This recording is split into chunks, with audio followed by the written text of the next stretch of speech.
सुनेने केसांनी ओढत घराबाहेर काढलं. साहेब, आता मी कुठे जाऊ? हा प्रश्न ऐकताच साहेबांची सटकली.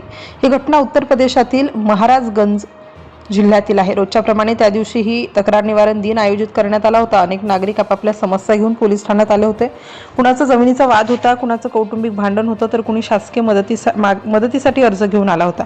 वातावरण नेहमीसारखं होतं. अधिकारी एकामागून एक तक्रारी करत होते. मात्र काही क्षणातच अशी महिला त्या सभागृहात आली की उपस्थित प्रत्येकाचं लक्ष तिच्याकडे गेलं. वृद्ध महिलेच्या डोळ्यात अश्रू होते. चालताना तिच्या चेहऱ्यावर थकवा स्पष्ट दिसत होता. ती अक्षरशः रडत होती. तिच्या चेहऱ्यावर भीती, वेदना आणि असहायता एकाच वेळी दिसत होते. काही क्षण ती बोलूही शकली नाही. अधिकारी तिच्याकडे पाहत राहिले. अखेर तिने स्वतःला सावरलं आणि थरथरत्या आवाजात एकच वाक्य उच्चारलं, साहेब, माझ्या मुलाने, सुनेने आणि नातवाने मला केसांनी ओढत घराबाहेर काढलं आहे. आता मी कुठे जाऊ? हे शब्द ऐकताच सभागृह एकदम शांत पसरलं. जिकडे तिकडे सगळेजण एकमेकांकडे पाहू लागले. काहींना विश्वास बसत नव्हता की स्वतःच्या आईसोबत असा प्रकार घडू शकतो. अधिकारीही तिची बाजू शांतपणे ऐकून घेत होते, कारण तिच्या आवाजात बनावटीपणा नव्हता, तर एका हातबल आईची वेदना होती. अधिकाऱ्यांनी तिला बसायला सांगितलं आणि संपूर्ण घटना सुरुवातीपासून सांगण्यात आली. त्यानंतर तिने जे सांगितलं त्यातून हळूहळू अनेक गोष्टी समोर येऊ लागल्या. तिच्या मते हा वाद एका दिवसाचा नव्हता. अनेक दिवसांपासून घरात तणावाचं वातावरण होतं. ती आपल्या मुलापासून वेगळी राहत होती, पण त्या घरावरही डोळा असल्याचा आरोप तिने आपल्या तक्रारीत केला. तिच्या म्हणण्यानुसार मुलगा आणि सून वारंवार त्या घरावर ताबा मिळवण्याचा प्रयत्न करत होते. अनेकदा वाद झाले, अनेकदा तिला मानसिक त्रास सहन करावा लागला, पण ती शांत राहिली. तिला वाटत होतं एक दिवस सर्व काही सुरळीत होईल. मात्र त्या रात्री जे घडलं त्याने तिचा हा विश्वास पूर्णपणे तुटला. शुक्रवारी रात्री सुमारे 9 वाजले होते. गावात शांतता होती. वृद्ध महिला आपल्या खोलीत झोपली होती. दिवसभराचा थकवा असल्याने तिला गाढ झोप लागली होती, पण काही वेळातच अचानक आवाज आला. घरात काही लोक आल्याची चाहूल लागली. तिला काही समजण्याच्या आतच परिस्थिती बदलली. तिने आरोप केला की तिचा मुलगा, सून आणि नातू घरात आले. वाद सुरू झाला. वातावरण तणावपूर्ण झालं. त्यानंतर तिचे केस पकडून तिला घराबाहेर ओढण्यात आलं.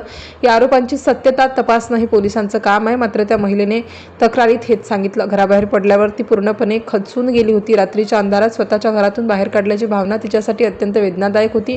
दुसऱ्या दिवशी तिने गप्प बसण्याऐवजी न्याय मागण्याचा निर्णय घेतला. याच निर्धाराने ती थेट पोलीस ठाण्यात पोहोचली. तक्रार निवारण दिन असल्याने वरिष्ठ अधिकारी उपस्थित होते. तिची तक्रार गांभीर्याने ऐकून घेण्यात आली. तिच्या आरोपांचं स्वरूप लक्षात घेऊन अधिकाऱ्यांनी तातडीने हालचाल सुरू केली. उपविभागीय दंडाधिकारी आणि ठाणे प्रभारी यांनी घटनास्थळी पोलीस पथक पाठवण्याचे आदेश दिले, कारण वृद्ध महिलेने केलेले आरोप गंभीर स्वरूपाचे होते. चौकशीशिवाय सत्य समोर येणार नव्हतं. दरम्यान इतर पोलीस ठाण्यांमध्येही तक्रार निवारण दिनानिमित्त अनेक प्रकरणांवर सुनावणी सुरू होती. जमिनीचे वाद, कौटुंबिक तक्रारी आणि इतर प्रश्नांवर अधिकाऱ्यांनी नागरिकांची बाजू ऐकून घेतली. मात्र या वृद्ध महिलेच्या तक्रारीने सर्वांचं लक्ष वेधून घेतलं. तक्रार स्वीकारल्यानंतर अधिकाऱ्यांनी त्या महिलेला आश्वासन दिलं की तिच्यावर अन्याय झाला असेल तर योग्य ती कारवाई केली जाईल.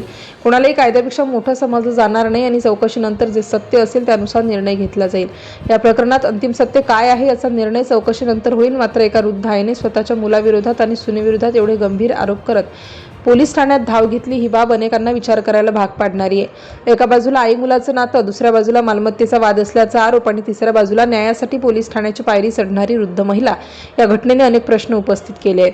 आता या प्रकरणात चौकशीत काय निष्पन्न होतं, आरोपींची बाजू काय आहे आणि पुढे कायदेशीर कारवाई काय होते हे येणाऱ्या काळात स्पष्ट होईल.